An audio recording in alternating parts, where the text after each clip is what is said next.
This past weekend, I finally finished reading Minding the Store by Stanley Marcus. This marks the 14th book that I've read this year, and it took me a little longer to complete this one compared to all the others because I found myself stopping a lot to do research on the various topics and things that were mentioned throughout the book. And I also have to give credit to Stanley Marcus and or his editor because there were so many new words that I learned from reading this book. And I would also stop and jot down, the definitions of the words and everything. But overall, I found it to be a good read, and I would recommend it to anyone with, any sort of aspirations in the fashion industry. I mentioned this in a previous video, but I've been owning this book for about a decade now.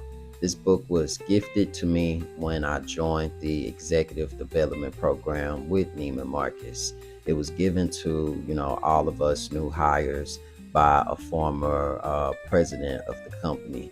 And I just never felt compelled to read it until now. And I think it's because I'm cemented in my entrepreneurial journey now with my own brand, Stephon Eugene, specializing in socks and knitwear tops. I will say though that I did find myself constantly saying, wow, white privilege at a lot of the things that he and his family were able to do within the business, and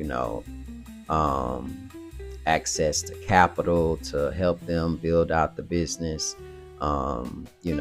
Again, I also mentioned this in a previous video, but as a black person living in America, it's hard not to consume things through the black experience.